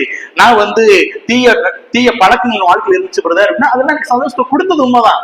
ஆனா அவர் சொல்றாரு, இதனுடைய முடிவு எனக்கு என்ன பலன் கிடைச்சிச்சு, முடிவோ மரணம் அல்லவா. ஆனா இன்னைக்கு என்னைக்கு பாவத்தை விட்டுட்டு நான் நீதிக்கு அடிமையாக போறேன், தேவனுக்கு அடிமையாக போறேன்னு சொல்லி அடிமையானீர்களோ, இப்ப அது உங்களுக்கு கிடைக்கும் பலன் என்னன்னு கேட்டா முடிவு நித்தியமான ஒரு வாழ்க்கை. இன்னைக்கு நம்ம எல்லாருக்கும் இருக்கக்கூடிய ஒரு பெரிய மகிழ்ச்சி என்னன்னு கேட்டீங்கன்னா, பிரதர் இன்றைக்கு என் மாம்சத்துல கிரியை செய்யற நிறைய பேரை பாக்குறேன், என் நண்பர்களை பாக்குறேன், என் உடன் வேலை பார்ப்பவளை பாக்குறேன், என்னோட கூட இருக்கிற மற்றவர்களாம் பாக்குறேன். அவங்க எல்லாம் பாவத்தை தண்ணீர் போல பருகுறாங்க, மிக மகிழ்ச்சியா வாழ்றாங்க. அவங்களை போல என்னால இருக்க முடியல. அதாவது அவங்க பாவம் செய்யறாங்க, அது அவங்களுக்கு பெரிய மகிழ்ச்சி கொடுக்கறது போல தோன்றது உண்மைதான். அவங்க தன் இஷ்டம் மூலமா வாழ்வதை நான் கண்ணால பாக்குறேன். ஆனா என்னால அதை செய்ய முடியல. அவங்க எல்லாரும் ஒயின் ஷாப்பு போறாங்க, என்னால போக முடியாது, நான் செய்ய முடியாது, எனக்கு விருப்பம் கிடையாது, எனக்கு அது அருவருப்பா தோணுது. எல்லாரும் சினிமா தியேட்டருக்கு போறாங்க, அது எனக்கு பிடிக்கல. எல்லாரும் இந்த மாதிரி பாவம் எங்கெல்லாம் கிடைக்குமோ, எங்கெல்லாம் செய்ய முடியுமோ எல்லாம் அவங்க செய்யறாங்க. அது அவங்களுக்கு பெரிய மகிழ்ச்சியை கொடுக்கிறது போல தோன்றியது. இன்னைக்கு அதை நான் பார்க்கும் பொழுது எனக்கு ஏதோ நான் என்னடா அவங்கள மாதிரி என்ஜாய் பண்ண முடியல, சந்தோஷம் இருக்க முடியல தோன்றது உண்மைதான். ஆனா அவர் சொல்றாரு, ரெண்டுக்கு வித்தியாசம் இருக்குப்பா. அவர்கள் பாவம் செய்து செய்து செய்து என்ன பலன் கிடைக்குதுன்னு கேட்டா மரணம். அது எப்படிப்பட்ட மரணம்? பூமிக்குரிய மரணம் மாத்திரமல்ல, நித்தியமான மரணம். இப்ப நீங்க நீதிக்கு அடிமை ஆயிட்டீங்க. இப்ப ஒரு காலத்துல பண்ணீங்க உண்மைதான், அழிவுக்கு நேரம் போய்கிட்டு இருந்தீங்க உண்மைதான். ஆனா அந்த நேரத்துல உங்களுக்கு சுவிசேஷம் அறிவிக்கப்பட்டாச்சு, இயேசு கிறிஸ்துவின் அன்பை புரிஞ்சுக்கிட்டீங்க, ஒரு யூட்டன் எடுத்து திரும்ப என்ன செஞ்சிட்டீங்க அப்படின்னா, இதெல்லாம் எனக்கு வேண்டாம் பிரதர் சொல்லி ஒதுக்கிட்டு நீங்கள் தேவனுக்கு அடிமையாக, நீதிக்கு அடிமையாக மாறி, இனி அவங்கள போற நான் வாழ்க்கை இல்லை, மற்றவர்களை போற என்னுடைய கிரியை கிடையாது. நான் ஜெபம் பண்றேன், நான் வேதத்தை வாசிக்கிறேன், பரிசுத்தமா வாழ முயற்சிக்கிறேன், மற்ற எல்லாருமே என்னை பார்த்து ஒரு மாதிரி கிண்டலா பேசினா கூட எனக்கு இது தேவன் எனக்கு கொடுக்காத ஒரு விஷயம், இதை நான் விரும்புறது இல்லைன்னு சொல்லி நான் ஒரு பரிசுத்தமாக்கப்பட்ட வாழ்க்கை வாழ்ந்துட்டு இருக்கிறேன். ஓகே, அது உலகத்தின் பார்வை நான் அர்த்தமா எண்ணப்படுவேன், உண்மைதான். ஆனால் வேதம் சொல்லுது, இதுக்கு என்னையா பலம் கேட்டா அவர் சொல்றாரு, நித்தியமான ஜீவன்ல கொஞ்ச காலம் அற்ப சந்தோஷத்தை அனுபவித்து நித்தியமான அழிவுக்கு போறதை விட அற்ப காலம் தேவனுக்காக நான் பரிசுத்தமாய் வாழ்ந்து நித்தியமான ஜீவனை பெற்றுக் கொள்வது எவ்வளவு மேன்மையான விஷயம் என்பதை நம்ம புரிஞ்சுக்கணும். அதத்தான் இங்க பவுலடிகளார் சொல்றாரு, நீங்கள் நித்தியமான வாழ்வை, நித்தியமான ஜீவனை பெற்றுக் கொள்ள வேண்டும் என்றால் இந்த பூமியில உங்களுக்கு அற்பமான சந்தோஷம். ஒரு சினிமா தியேட்டருக்கு போறேன், எவ்வளவு நேரம் சந்தோஷத்தை கொடுத்துற போகுது? நான் பணத்தை கொடுத்து நான் என் பணத்தை கொடுக்கணும், நான் என் நேரத்தை கொடுக்கணும், அங்க கொஞ்ச நேரம் பாக்குறேன், அது எனக்கு மகிழ்ச்சியை கொடுப்பது போல தோன்றுகிறது. முடிச்சுட்டு வீட்டுக்கு வர்ற வழி வீட்டுல உட்கார்ந்து நமக்கு என்ன கிடையாது, அந்த சந்தோஷம் சம்பந்தம் இருக்க போறது இல்லை. நல்லா குடிக்கிறேன், அது கொஞ்ச நேரம் சந்தோஷத்தை கொடுக்கறது போல தோணுது, எனக்கு மட்டும் சந்தோஷம், வீட்டுல இருக்கிற எல்லாருக்கும் அது துக்கம். நான் வீட்டுக்கு வந்த பிறகு என் பணமும் போகுது, என் வாழ்க்கையும் போகுது, என் உடம்பும் போகுது. அடுத்த நாள் பார்த்தா அதனாலே என்னுடைய வாழ்க்கையும் என் குடும்பம் என்னதுன்னா சீரழிந்து போகிறது. நான் செய்கிற ஒவ்வொரு பாவத்திற்கும் அப்பொழுது அது எனக்கு சந்தோஷத்தை கொடுப்பது போல தோன்றினாலும் அது எனக்கு என்னத்தை கொண்டு வருதுன்னு கேட்டீங்கன்னா பயங்கரமான ஒரு முடிவாகிய மரணத்தை கொண்டு வருது. ஆனா என்றைக்கு என் வாழ்க்கையில இந்த நீதியை நான் கர்த்தர் இதை விரும்புறாருன்னு சொல்லி பரிசுத்தமான வாழ்க்கை விரும்ப ஆரம்பிச்சிட்டனோ, வாழ ஆரம்பிச்சிட்டனோ, அது ஒரு அற்புதமான ஒரு முடிவை எனக்கு கொண்டு வரும். ஏனென்றால் நம்ம எல்லாருமே அதை சிலுவையில அரைஞ்சிட்டோம். நமக்கு செய்ய முடியாதுன்னு கிடையாது, செய்யக்கூடாது. தேவன் அதை விரும்புகிறவல்ல. நான் ஆவியின்படி நடத்தப்படுகிறேனா இல்ல என்னுடைய மாம்சத்தின்படி நடத்தப்படுகிறேன்? இன்றைக்கு நம்முடைய வாழ்க்கையை கொஞ்சம் சோதிச்சு பார்க்கணும். ஆண்டவரே, இன்றைக்கு என்னை நடத்துவது எது? என் மாம்சம் என்னை நடத்தி கொண்டிருக்கிறதா இல்ல என்னுடைய ஆவியானவரை நடத்தி கொண்டிருக்கிறாரா? அதாங்க அவர் கேட்கிறார். நீங்கள் அரைஞ்சிருங்கப்பா, அரைஞ்சிட்டீங்கன்னா அது ரொம்ப பெட்டர், ரொம்ப நல்லது. அதுதான் கலாத்தியர் அவர் சொல்லுகிறார். நீங்கள் உங்களுடைய மாம்சத்தை, உங்களுடைய ஆசை இச்சைகளை நீங்க செஞ்சிருங்க, அரைஞ்சிருங்கன்னு சொல்லிட்டு அப்புறம் சொல்றாரு, நாம் ஆவியினாலே பிழைத்திருந்தால் பாருங்க, நம்ம ஆவியானவர்தான் நம்ம பிழைக்க வைக்கிறாருன்னு கேட்டா ஆவிக்கு ஏற்றபடி நடக்கவும் கடவுள். உண்மையாவே நீங்க ரசிக்கப்பட்டீங்க அப்படின்னா, மறுவரை படைச்சிருந்தீங்க அப்படின்னா நீங்கள் ஆவியான நடத்தப்படுவீங்க, உண்மைதான். நடத்தப்பட்டீங்க அப்படின்னா அதன்படியே செய்யுங்க. அவர் என்னெல்லாம் சொல்றாரோ அதுபடி செய்வதற்கு முற்படுங்கள் என்று அவர் சொல்கிறார். கடைசியா 26ஆம் வசனத்தை மாசத்துக்கு முடிப்போம். 26ஆம் வசனத்தை நீங்க பாத்தீங்க அப்படின்னா இது பரிசுத்தவங்கள் எல்லாருக்கும் வரக்கூடிய சோதனை. ஒரு 3 சோதனையை சொல்றாரு பாருங்க. இது இன்னைக்கு நான் இருக்கட்டும் இருக்கிற எல்லா பரிசுத்தவான்களுக்கும் வரக்கூடிய சோதனை தான். அதாவது மேற்கொள்ள முடியாத சோதனை கிடையாது, வரக்கூடிய சோதனை. ஆனா மிக எளிதா மேற்கொள்ள முடியும். எல்லா பரிசுத்தவான்களுக்கும் நேரிடுகிற பொதுவான சோதனையை 26ஆம் வசனத்துல சொல்றாரு பாருங்க. எப்படி பேசுற இல்ல பொதுவா பேசுறாரு. 26ஆம் வசனத்தை பொதுவான ஒரு வார்த்தையை பேசுறாரு. வீண் புகழ்ச்சியை விரும்பாமலும், ஒருவரை ஒருவர் கோபமூட்டாமலும், ஒருவர் மேல் ஒருவர் பொறாமை கொள்ளாமலும் இருக்க கடவுள். பாருங்க, இது பரிசுத்தவான்கள் எல்லாருக்கும் வரக்கூடிய ஒரு பொதுவான சோதனை. என்ன? 3 சோதனை பேசுறாரு பாருங்க. 1 வீண் புகழ்ச்சி, 2வது கோபம், 3வது பொறாமை. இந்த 3மே அப்போஸ்தலனாகிய பவுலடிகளார் தன்னுடைய வாழ்க்கையில மேற்கொண்டதுதான். அவருக்கும் இந்த சோதனைகள்லாம் வந்ததுதான். ஆனா இந்த 3ஐயுமே இந்த தேவ மனுஷன் மேற்கொண்டதை ஆங்காங்கே குறிப்பிடுகிறார். அது எல்லாருக்கும் வரக்கூடியதாங்க. இப்ப உண்மைதான். அதாவது எல்லா தேவனுடைய பரிசுத்தவான்களுக்கும் இப்ப நம்ம ஒரு மெச்சூரான ஒரு லைஃப் வாழ ஆரம்பிச்சிட்டோம். ஒரு ஆவிக்குரிய மாம்சக்கிரியை எனக்கு வரதில்லை, என்னுடைய அது மாத்திரமல்ல என்னுடைய வாழ்க்கையில் ஆவியானவர் சொல்வதன்படி நடந்து அப்படி கொஞ்சமா என்னுடைய வாழ்க்கை முன்னேறி போய்கிட்டு இருக்கும் பொழுது நம்ம பரிசுத்தவான்களுக்காகவே வரக்கூடிய சில பொதுவான சோதனைகள் தான் கண்டிப்பா வரதான் செய்யும். எப்படிப்பட்டதுன்னா, இது வந்து ஒரு பயங்கர பவர்ஃபுல்லா வெளிப்புறமாய் தெரியக்கூடிய பெரிய ஒரு பாவனம் கிடையாது. பாருங்க, இதுல சொல்லப்பட்ட மூன்றுமே அது வந்து ஒரு வெளிப்படையாக வெளிப்புறமாய் தெரியக்கூடிய ஒரு பெரிய விஷயம் கிடையாது. ஆனா அவர் சொல்றாரு, நம்ம எல்லாருக்கும் வரக்கூடிய முதல் சோதனை என்னன்னு கேட்டீங்கன்னா, வீண் புகழ்ச்சி.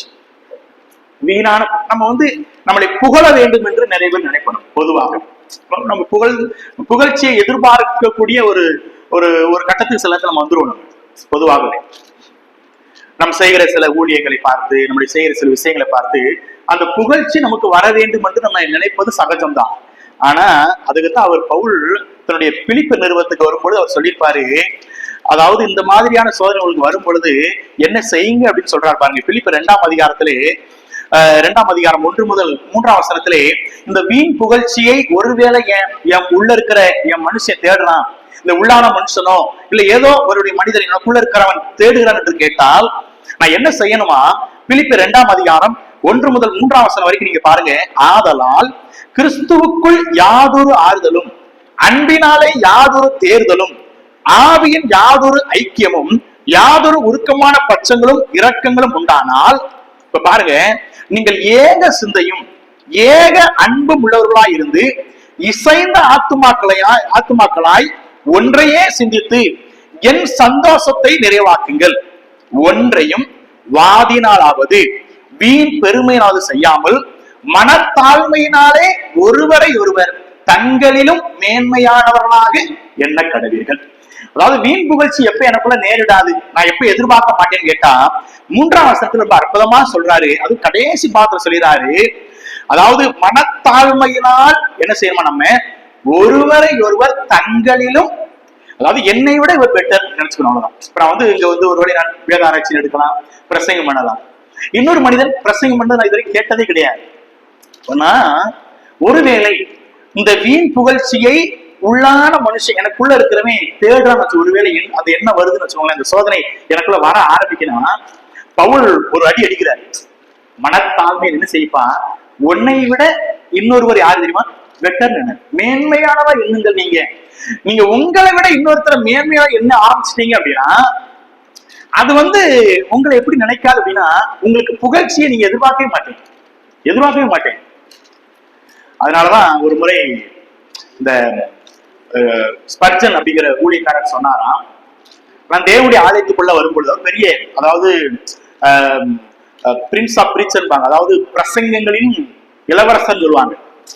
அவர் பிரசங்கித்த பிரசங்கத்துடைய அளவெல்லாம் வந்து அன்கவுண்டபிள். அவ்வளவு அவர் வாழ்ந்த காலக்கு சாகர வரைக்கும் அவர் பிரசங்கித்த பிரசங்கங்கள் அது வந்து கவுண்ட் பண்ண முடியாது, அவ்வளவு பிரசங்கம் பண்ணியிருக்கிறார். அவர் சொல்லுவாராம் அடிக்கடி, நான் ஒரு தேவாலயத்துக்குள்ள வந்து பிரசங்கம் பண்ண வரேன் அப்படின்னா புகழ்பெற்ற ஒரு பிரசங்கியா. ஆனா உள்ள வரும்பொழுதெல்லாம் என்னை நான் எப்படி நினைச்சுக்கிறேன் அப்படின்னா, அந்த காலடி போட்டிருக்காங்கல்ல, இந்த திருச்சபையினுடைய காலடியை போல நினைச்சுக்கிறேன். எல்லாரும் அதை மிதித்து ஏறுவதே ஒரு காலடியை போல நினைச்சுக்கிறேன். இங்க நின்று எனக்கு முன்னாடி இருக்கிறவர்களை என்னை விட மேன்மையோட எண்ணுவேன். நான் பிரசங்கிக்கிற பிரசங்கம், இந்த வார்த்தைகளை விட இங்கே கேட்கிறவர்களுக்கு அநேகம் தெரியும் என்று எண்ணிக்கொள்வேன். இவங்களோ ஒண்ணு தெரியாது அப்படின்னு நினைக்க மாட்டேன். மற்றவர்களை மேன்மையா எண்ணிக்கொண்டு என்னை எந்த இடத்துல வைப்பேன்னு கேட்டா, இந்த மிதியடி காலடியாக என்னை நினைத்துக் கொண்டு உள்ள வருவேன். ஆகவேதான் இதுவரைக்கும் என்னுடைய ஊழியத்துல சக்சஸ்ஃபுல்லா இவ்வளவு எத்தனையோ லட்சக்கணக்கான செய்திகள் நான் கொடுத்துட்டேன். ஆனா இவ்வளவு செய்திகள் நான் கொடுத்து முடிப்பதற்கு காரணம் என்னன்னு கேட்டா, எங்கேயுமே நான் எதை தேடுனது இல்லைன்னு கேட்டா, புகழ்ச்சியை தேடுனது. இதை நான் செய்கிறேன், இதற்கு என்ன எனக்கு புகழ் கிடைக்கிறது, எனக்கு என்ன, என்னை பற்றி என்ன புகழ்ச்சியா பேசுறாங்க, அவனை விரும்புறதே கிடையாது. வீண் புகழ்ச்சி விரும்புறதில்லை. ஏனென்றால் நான் எப்பொழுதுமே என்னை தாழ்த்திக் கொள்வேன், மற்றவர்களை என்னை விட மேன்மையா இல்லை அப்படி நினைக்க ஆரம்பிச்சிட்டோம் அப்படின்னா நமக்குள்ள என்ன வராதுன்னா வீண் புகழ்ச்சிக்கு என்ன வராது. 2வது சொல்றாரு பாருங்க, வீண் புகழ்ச்சி விரும்பாமலும் ஒருவரை ஒருவர் கோபம் ஊட்டாமலும். இந்த கோபம் ஊட்டுகிற நிகழ்வு சில நேரம் நம்முடைய குடும்பங்கள்ல வரும், நம்முடைய திருச்சபைகளை வரலாம், நம்முடைய தனிப்பட்ட வாழ்க்கையில வர, இதெல்லாம் வருத்தம் செய்யும். அது வந்து அதான் இதெல்லாம் வந்து சகஜமான இயற்கை சுபாவமான சில பொதுவான சோதனைகள் தான், இது வந்து வராதுன்னு கிடையாது. ஆனா இதுக்கும் பவுல் வந்து எபேசியர் நிருபத்தை எழுதும் பொழுது 4ஆம் அதிகாரத்திலே 31-32 வசனத்தை சொல்றாரு பாருங்க. எபேசியர் 4ஆம் அதிகாரம் 31-32 சகல விதமான கசப்பும் கோபமும் மூர்க்கமும் கூக்குரலும் தூஷணமும் மற்ற எந்த துர்க்குணமும் உங்களை விட்டு நீங்க கடவுள். அப்புறம் 32ஆம் வசனத்தை ரொம்ப அழுத்தமா பேசுறாரு. ஒருவருக்கொருவர் தயவாயும் மன உருக்கமாயும் இருந்து கிறிஸ்துவுக்குள் தேவன் உங்களுக்கு மன்னித்தது போல நீங்களும் ஒருவருக்கொரு செஞ்சிருங்க மன்னிச்சு. அதாவது இந்த கோபம் என்பது எல்லாருக்குள்ள அது இருக்கக்கூடிய ஒரு ஒரு பொதுவான ஒரு பாவம். ஆனா அதாவது இந்த இந்த விஷயம் உங்களுக்குள்ள வரும் பொழுது நீங்க என்ன பண்ணுங்க, நீங்க கோபம் ஊட்டாதீங்க மற்றவங்களை. அப்படி அந்த எண்ணம் உங்களுக்குள்ள வரும் பொழுது, மற்றவர் மேல் உங்களுடைய கோப கணைகள் வரும் பொழுது, நீங்க ஒரு விஷயத்தை நினைச்சுக்கோங்க, இயேசு கிறிஸ்து நான் செய்த தவறு, என்னுடைய பாவத்திற்கு தண்டனை கொடுக்கும்னு நினைச்சிருந்தாங்க, இன்னைக்கு நான் செஞ்ச பாவத்துக்கு தண்டனை கொடுக்க நினைச்சிருந்தாங்கன்னா இன்னைக்கு எனக்கு எவ்வளவு பெரிய தண்டனை கிடைச்சிருக்கும். அதனால கிறிஸ்து நம்மளை மன்னிச்சாருல, நம்மளை எவ்வளவோ தூரம் மன்னிச்சிருக்கிறாரு. எவ்வளவோ ஆழமான நிலைமையில எவ்வளவு பாவங்களை செய்திருந்தாலும் மற்றவர்களுக்கு அந்த பாவத்தை தெரியப்படுத்தவும் இல்லை. மற்றவர்கள் நான் செய்கிற பாவத்தை அறிந்து கொள்ளாமலேயே அதை அப்படியே மறைச்சு என் பாவத்தை மன்னிச்சு இன்னைக்கு என்ன பண்ணிட்டாரு அப்படின்னா என்னை ஒரு நல்ல ஒரு இடத்துல வச்சிருக்கிறார். அப்ப நான் என்ன செய்ய மாட்டேன் அப்படின்னா, இந்த கோபங்கள் எனக்குள்ளே வரும் பொழுது, கோபத்தை மற்றவர்களுக்கு நான் பாஸ் பண்ணும் பொழுது ஒண்ணு நினைச்சுக்கிறேன், என் இயேசு கிறிஸ்து என் மீது கோபப்படல, என் இயேசு கிறிஸ்துவால என்னுடைய யார் செய்த கிரியைகளுக்கு பதிலடி கொடுக்கல, மாறாக அவர் என்னை எப்படி உருக்கமாக தயவோடு மன்னிச்சாரோ அதே போல நான் மன்னித்து விடுவேன். அவ்வளவுதான் இதை சொல்றாரு. அப்ப இந்த பொதுவான சோதனைகள் கோபங்கள் வரும் பொழுது முதல்ல படிச்சோம் வீண் புகழ்ச்சிங்கிறது நமக்குள்ள வர ஆரம்பிக்கும் போது சொல்லிடுவோம், என்னை விட இங்க மேன்மேல் நிறைய இருக்கிறாங்கன்னு சொல்லிடுவோம். ரெண்டாவது, கோபமூட்டுகிற சில வார்த்தைகள் சில விஷயங்கள் நம்முடைய வாழ்க்கையில வர ஆரம்பிக்கும் பொழுது, உள்ளான மனுஷன் மாம்ச மனுஷன் சொல்ல வரும் பொழுது நீங்க ஒண்ணு நினைச்சுக்கோங்க, கிறிஸ்து என்னை எந்த அளவுக்கு மன்னிச்சிருக்கிறாரு, இன்னைக்கு மன்னிச்சிட்டு இருக்கிறாங்க, அப்ப நான் என்ன செய்ய போறேன், மன்னிக்க போறேன். மூணாவது விஷயத்துக்கு மூணாவது சொல்றது பொறாமைகள். இந்த பொறாமைகளையும் இதுவும் ஒரு ஏன்னா அது முதல்ல எங்க இந்த ஆபேல் காயின் காலத்துல இருந்து வர ஆரம்பிச்சது அந்த பொறாமைக்கு குணம். இதை பற்றி சொல்லும் பொழுது 1 கொரிந்தியர் 3ஆம் அதிகாரம் 3ஆம் வசனத்துல அவர் அதான் சொல்லுவாரு. பவுலடிகளார் பேசும்பொழுது 1 கொரிந்தியர் 3:3 சொல்வாரு, பொறாமையும் வாக்குவாதமும் வேதங்களும் என்ன செய்யக்கூடாதுன்னா உங்களுக்குள் இருக்கிறபடியால் நீங்கள் மாம்சத்துக்குரியவர்களா இருந்து மனுஷ மார்க்கமாய் நடக்கிறீர்கள் அல்லவா. ஆகவே நீங்க என்ன செய்யுங்க அப்படிங்கறத கீழே அந்த அதிகாரம் ஃபுல்லா கீழே வரைக்கும் நீங்க படிச்சீங்கன்னா அவர் பேசிட்டு வருவார். அதாவது என்ன சொல்ல வரான்னு கேட்டீங்கன்னா, பொறாமை என்பது ஒரு மாம்சத்திற்குரிய ஒரு கிரியைகள். அப்ப நம்ம எந்த நேரத்திலுமே இந்த பொறாமையை என் வாழ்க்கையை விட்டு நீக்குவது மிக நல்லது. ஆனா பொறாமை என்பது ஒரு எலும்புரிக்கி அப்படிங்கிறது ஒரு வசனம் சொல்லுது பாத்தீங்களா. ஆகவே இந்த பொறாமையை தேவன் ஆதி காலத்திலே பார்த்துட்டார். என்னை விட பெற்றா ஆபேலை அங்கீகரிச்சிட்டாரு, என்ன அங்கீகரிக்கலையே, என்னை விட அவ ராகில் நல்லா இருக்காளே, நான் இல்லையே. இந்த பொறாமை குணம் அந்த ஆதி காலங்களுக்கு இருந்துதான் இருக்கு. ஆனா அதை நம்ம விளைய செய்யக்கூடாது. அது நமக்குள்ள அதை நீர் பாய்ச்சி அதை விளைய செய்வது மிக தவறு. ஏன்னா இந்த பொறாமை அது என்னையும் அழிக்கும், என்னை சார்ந்தவனையும் அழிக்கும். நான் தேவனுக்கு கொஞ்சம் முன்னாடி போவதற்கு என்னால அது அதெல்லாம் அதான் நீ குழந்தைகளை போல நடந்துக்கிறீங்க. குழந்தைகள் தான் அந்த பொறாமை குணத்தோடு இருப்பாங்க. இப்ப நீங்க பக்குவப்பட்டாச்சு, நீங்க ஆவிக்குள்ள ஆயிட்டீங்க. இப்ப தேவ பிள்ளைகளா இருக்கிற நீங்கள் இன்றைக்கும் அந்த பொறாமை என்கிறதை விட்டு இந்த வாக்குவாதம் என்கிறதை விட்டு தேவனுக்கு உங்களை உட்படுத்தி கிறிஸ்துவானவர் எப்படி நம்மளை ஏற்றுக்கொண்டாரோ, எப்படி நம்மளை அப்படியே வச்சு நினைச்சுக்கிட்டாரோ அதே போல உங்கள் உயர்வு தேவன் கருத்துல நீங்க எந்த அளவுக்கு இருக்கிறீங்களோ அதில் நீங்க திருப்தியா மன திருப்தியா இருந்துக்குவாங்க. மற்றவருடைய காரியங்கள், மற்றவருடைய உயர்வுகள், மற்றவருடைய சந்தோஷம், மற்றவருடைய காரியங்களுடைய நம்ம அதை பார்த்து நம்ம பரப்பட வேண்டிய அவசியம் என்னென்றால், கர்த்தர் அவனவனுக்கு வைத்திருக்கிற சித்தங்கள், திட்டங்கள், தீர்மானங்கள், உயர்வுகளை அதனது நேரத்துல கரெக்டா செய்வார். அதுல ஒரு இது கிடையாது. அப்ப என் குடும்பத்தை, என் வாழ்க்கையை கர்த்தர் இப்படி வச்சிருக்கிறாரு, அவர்களுடைய குடும்பங்கள், ஊழியங்கள், விஷயங்கள் இருக்குது என்று நாம் என்ன செய்யக்கூடாது அப்படின்னா, தேவன் ஒரு மனிதனை உயர்த்துவது, தேவன் ஒரு மனிதனுடைய காரியங்களை அதை பார்க்கும் பொழுது நாம் என்ன செய்யக்கூடாது அப்படின்னா அந்த பொறாமை குணத்தை விட்டு அகழ்வது மிக மிக நல்லது. அதான் சொல்றாங்க. இது பொதுவான சோதனை தான். ஆனா இந்த சோதனையை நீங்க என்ன செஞ்சிருக்கப்பா ஜெயிச்சிருக்க. இது எல்லாத்துக்கும் எது தேவைன்னு கேட்டீங்கன்னா பரிசுத்த ஆவியானுடைய உதவி மிக அவசியம். அதான் 5ஆம் அதிகாரம் முழுவதுமாக அவர் பேசுகிறார். அடுத்த வாரம் கர்த்தர் சித்தமானால் நம்ம 6ஆம் அதிகாரத்திலே இன்னும் பொறுப்புகளை பற்றி பேச ஆரம்பிக்கிறார். கிறிஸ்தவர்களுக்கு இருக்க வேண்டிய 4 விதமான பொறுப்புகள். இந்த 4 விதமான பொறுப்புகளை தேவன் அனுமதித்தால் நம்ம அடுத்த வாரம் இந்த 6ஆம் அதிகாரத்திலே நாம் படித்து இந்த புத்தகத்தை முடிக்க உதவி செய்தோம். இன்றைக்கு நாம் கற்றுக்கொண்டதை மனதில் வைத்துக் கொள்வோம்.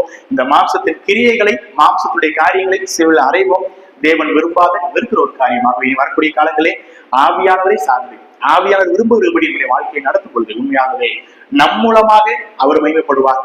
அவரை மகிமைப்படுத்துகிற ஒரு பாக்கியம் நமக்கும் கிடைத்திருக்கிறது. ஆகவே கர்த்தராகிய இயேசு கிறிஸ்துவால் நம்மை மீட்டுக் கொண்டதே அவரை மகிமைப்படுத்த வேண்டும் என்றால் பரிசுத்த ஆவியானவர் எனக்குள் இருந்து பேசுகிற விஷயங்களுக்கு கீழ்ப்படிந்து அவரை மகிமைப்படுத்துவோம். கர்த்தரை நாம் மகிமைப்படட்டும். ஆமென். நாம் செபிக்கலாம். எங்களுக்கு கிருபையா நேசிக்கிற நல்ல தகப்பனே, இந்த அருமையான இரவு நேரத்திற்காக நிகழ்ச்சி காலை தொடங்கி இவ்வளவு நேரமாக உம்முடைய கிருபையின் கரங்கள் எங்களை தாங்கினதுக்காக எங்களுக்கு சோதரிக்க மாட்டவரே. கடந்த ஜூலை மாதம் முழுவதும் நீர் எங்களை நடத்தின விதத்தை நினைத்து பார்க்கும் பொழுது உங்களுக்கு நாங்கள் நன்றி சொல்லாமல் இருக்க முடியாது ஆண்டவரே. இந்த ஆகஸ்ட் மாதம் ஆண்டவரே, இந்த நாளிலும் கூட நாங்கள் இந்த 1ஆம் தேதியிலும் கூட ஆண்டவரே, நாங்கள் ஒருவர் முகமுகமாய் பார்க்க தேவரீர் கொடுத்த கிருபைகளுக்காக நன்றி. நாங்கள் நிற்பதும் நிர்மூலமாகாமல் இருப்பதும் உங்களுடைய சுத்த கிருபை ஆண்டவரே. கடந்த வாரம் எங்களோடு கூட இருந்த சிலர் இன்றைக்கு உயிரோடு இல்லை. ஆனா இன்றைக்கு நாங்கள் உயிரோடு இருக்கிறோம் என்றால் அதனுடைய கிருபை. இன்றைக்கு நின்று நாங்கள் பிரசங்கிக்கிறோம் என்றால் அதனுடைய கிருபை. இன்றைக்கு நாங்கள் அமர்ந்து உடைய வார்த்தையை கேட்கிறோம் என்றால் அதனுடைய கிருபை ஆண்டவரே. இந்த வருஷத்தினுடைய ஏறக்குறைய 7 மாதங்கள் ஆண்டவரை கடந்து போய்விட்டது. வருஷங்கள் வந்து கொண்டே இருக்கிறது, நாட்கள் ஓடிக்கொண்டே இருக்கிறது ஆண்டவரே. ஆனால் நாங்கள் இன்னும் ஆண்டவரே உமக்காக ஓட ஆரம்பிக்கவில்லை. வரக்கூடிய காலங்களில் கூட ஆண்டவரே பரிசுத்த ஆவியானவர் எங்களுக்கு கொடுக்கிற கட்டளையின் பிரகாரமாக, உம்முடைய வார்த்தையின் பிரகாரமாக ஆண்டவரே இன்னும் இருக்கக்கூடிய காலங்களிலே உமக்காக சில செயல்களை செய்ய, உமக்காக ஒரு வாழ்க்கை வாழ தேவரீர் உதவி செய்ய. ஆவியின் கனியை குறித்தும் மாம்சத்தின் கிரியைகளை குறித்து நாங்கள் கற்றுக்கொண்டோம். நாங்கள் எதற்கு கீழ்ப்படிந்து எதன்படி நாங்கள் நடக்கிறோம் என்பது மிக முக்கியமான ஒரு விஷயம் ஆண்டவரே. இன்றைக்கு நாங்கள் அதை புரிந்து கொண்டோம். அது மாத்திரமல்ல, சகல பரிசுத்தவான்களுக்கு வரக்கூடிய பொதுவான சோதனைகளை குறித்து நாங்கள் கற்றுக்கொண்டோம். நாங்களும் ஆண்டவரே உமக்கான ஒரு வாழ்க்கை வாழ உதவி செய்ய, வீண் புகழ்ச்சியை நாடாதபடிக்கு, பொறாமை குணம் இல்லாதபடிக்கு, மற்றவர்களை கோபப்படுத்தாதபடிக்கு ஆண்டவரே முடிந்த அளவுக்கு எங்களுடைய வாழ்க்கையிலே இந்த ஆவிக்குரிய பக்குவ நிலையை அடைய தேவரீர் உதவி செய்ய. நாங்கள் எல்லாரும் குறைவுள்ளவர்கள் தான், எங்களிடத்திலே நிறைவுகள் இல்லை. நீர் வருகை நீர் வருகைகளை எடுத்துக் கொடுக்கிற வரை ஆண்டவரே நாங்கள் ஒவ்வொரு நாளும் தெரிவிக்கொண்டே போகிறோம். ஆனாலும் கூட ஆண்டவரே ஒவ்வொரு நாளும் நாங்கள் படித்துக் கொண்டிருக்கிற படிப்பினைகளை எங்களுடைய வாழ்க்கையில அபியாசப்படுத்தி தொடர்ந்து உம்முடைய சாயலை பெற உமக்கு ஏற்ற நிலையில் நாங்கள் ஆண்டவரே உண்மை மையப்படுத்துகிற ஒரு பிள்ளைகளாய் வளர கற்று உதவி செய்யப்பா. இன்றைக்கு வந்த ஒவ்வொருவரையும் பேர்பராய் ஆசிர்வதிக்க. உம்முடைய வருகை ஒருவேளை வர தாமதிக்கும் என்றால் நாங்கள் மறுபடியும் அடுத்த வாரம் ஒரு சந்திக்கு உதவி செய்ய. அதுவரை என்னுடைய கிருபையும் சமாதானமும் எங்களை ஆண்டு கொள்ளட்டும், நடத்தட்டும். இந்த மாதம் முழுமையாக எங்களுக்கு முன்பாக இருக்கிறது. இந்த மாதத்திலே எங்களுடைய வாழ்க்கை எப்படி இருக்க போகிறது, நாங்கள் எப்படிப்பட்ட வாழ்க்கை வாழ போகிறோம், எங்களுக்கு முன்பாக இருக்கக்கூடிய காரியங்கள் நாங்கள் எப்படி எல்லாம் இருக்க போகிற போது நீ ஒருவரை அறிந்திருக்கிறீர். எங்களுடைய வாழ்க்கையை குறித்த திட்டங்கள், தீர்மானங்கள் உங்களுடைய திருக்கத்துல உண்டு ஆண்டவரே. அதையெல்லாம் எங்களுக்கு நன்மைக்கு ஏதுவாக மாற்றிக் கொடுங்க. அது மாத்திரமல்ல, சமாதான சந்தோஷத்தை இந்த மாதங்கள் முழுவதும் எங்களுக்கு தந்தரும்படியாய் வந்து செய்கிறோம். தொடர்ந்து அந்த ஒவ்வொருவரையும் பேர் பார்த்து ஆசிர்வதிங்க. நம்முடைய வருகை ஒருவேளை வர தாமதிக்கும் என்றாலோ, இல்லை எங்களுடைய மரணம் ஒருவேளை தாமதிக்கும் என்றாலோ, நாங்கள் மறுபடியும் வந்து விட்டு போகிற பாடங்களை கற்றுக்கொள்ள கர்த்தர் உதவி செய்யுங்க. தொடர்ந்து எங்களை ஆசிர்வதிங்க, விளப்படுத்துங்க. கர்த்தரும் பிரச்சாரமா இருக்கிறேன் இயேசு கிறிஸ்துவின் ஜெபிக்கிறோம் அன்பின் பரலோக பிதாவே. ஆமென்.